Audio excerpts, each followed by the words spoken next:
Hi, this is Dan Benardot. This is the Introduction to Nutrition and Physical Fitness, summer of 2013, and look forward to working with you this summer. So let's go through some introductory issues that I think you need to think about. One is that it's really important that you understand the words.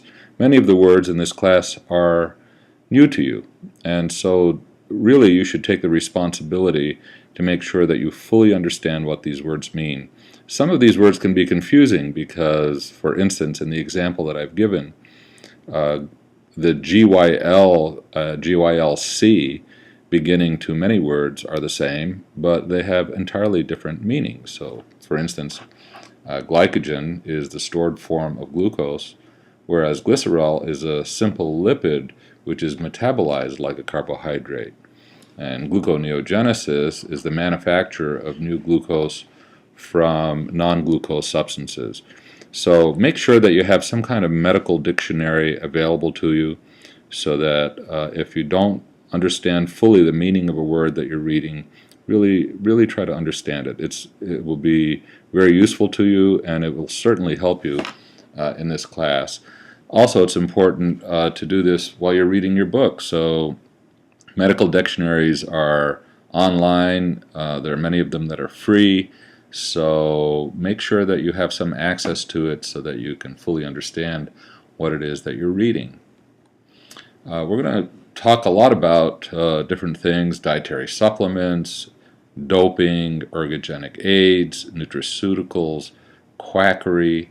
Some of these terms may be new to you as well. The issue of doping may have an entirely different meaning in nutrition, certainly in sports nutrition, than it may have on the street. So make sure that you understand the meaning as it relates to nutrition. In the case of doping and nutrition, most often it's used to refer to strategies that will help give athletes an unfair advantage when they try to take things that might improve their athletic performance. So again, another good example for why you would want to really understand the meaning. In the case of ergogenic aids, the meaning of this word, ergogenic aids, means things that will improve performance. Many things are sold as having ergogenic properties, but not all of them actually have been proven to have an ergogenic benefit. So we'll talk about some of those things in scientific terms to try to figure out what actually works and what doesn't.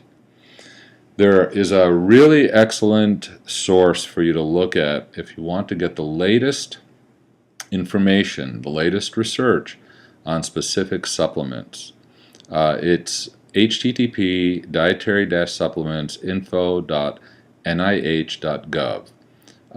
There's a very excellent summary for any nutrient that you might be interested in and any supplement that you might be interested in. It will give you the latest research in that particular supplement to see what we actually know about it. So don't hesitate to go into this site as well. It's free, and it's a wonderful way to get up-to-date information on what the science is telling us about these supplements. There is a huge amount of interaction between physical activity and nutrition. We know, for instance, that when you exercise, it alters energy requirements. That is, when you're sitting down, you have a certain requirement for energy per unit of time, but when you stand up and walk, your energy requirement changes because you're using energy, or calories, at a faster rate. If the exercise intensity that you're doing increases, then you increase the requirement for energy at a still faster rate. So the faster the exercise intensity, the greater the increase in the requirement for energy to satisfy the energy needs that you've created as a result of having that activity.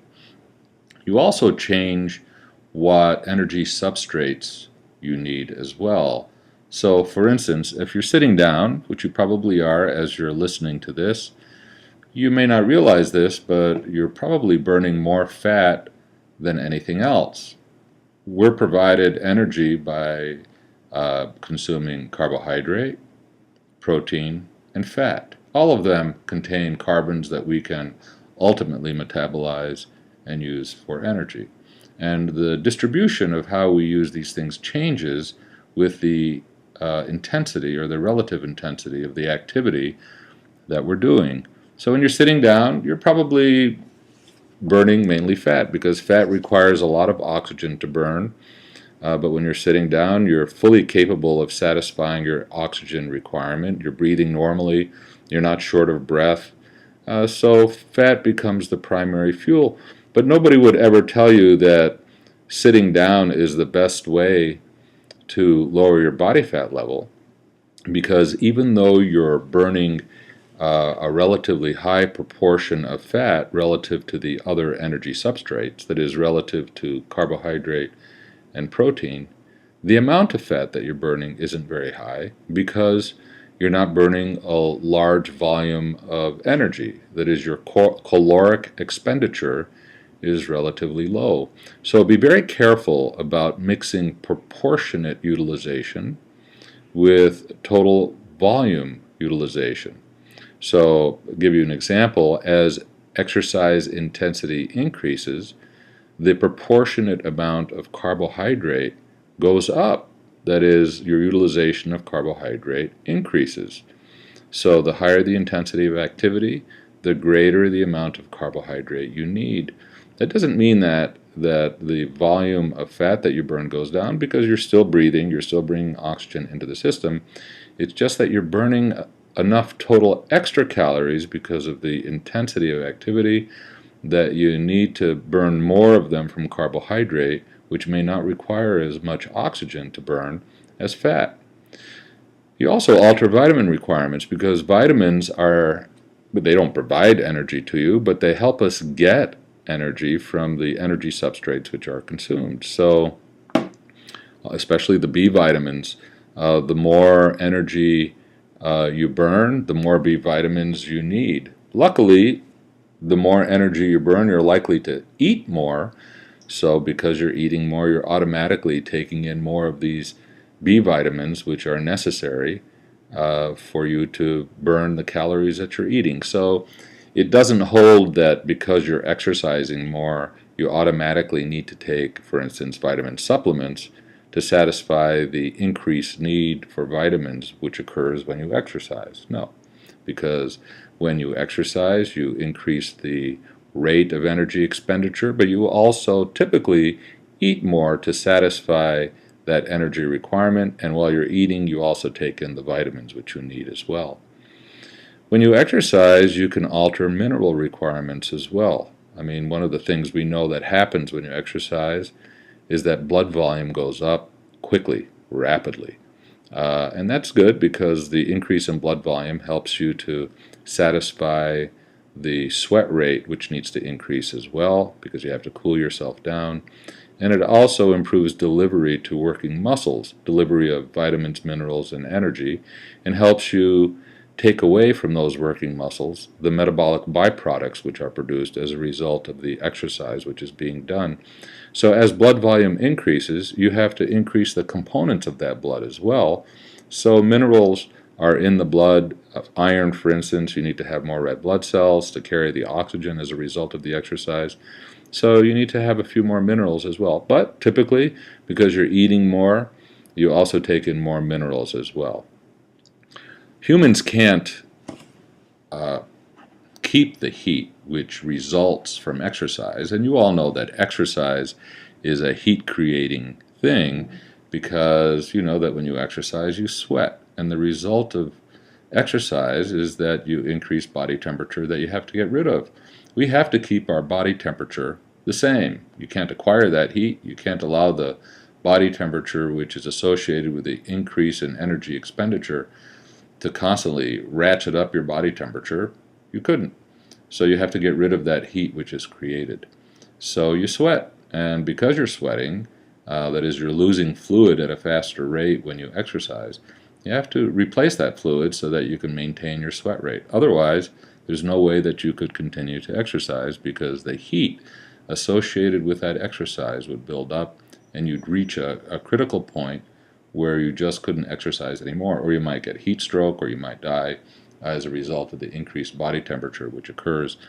Humans are not very efficient at burning fuel and converting that burned fuel to mechanical force. We're maybe at best 30% efficient.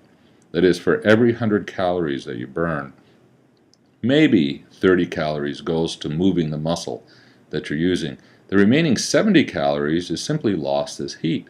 So the more calories you burn as a result of the exercise that you're doing, the more heat you create, and the more heat that has to be dissipated by producing more sweat to dissipate that heat.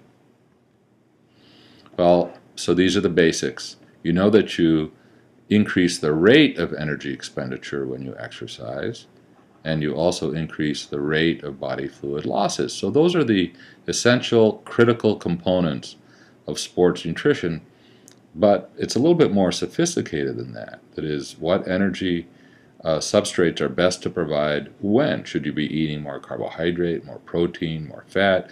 At what time should they be eaten? And then what's the best way to satisfy the fluids that you've lost? Should it be a sports beverage? Is water good enough? Should you have water with certain other things?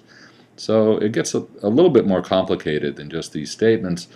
But I think it's important for you to consider this, that there are a lot of surveys which have been done on physically active people, and they find pretty much the same thing. That is, physically active people don't eat enough and they don't drink enough to satisfy their requirements.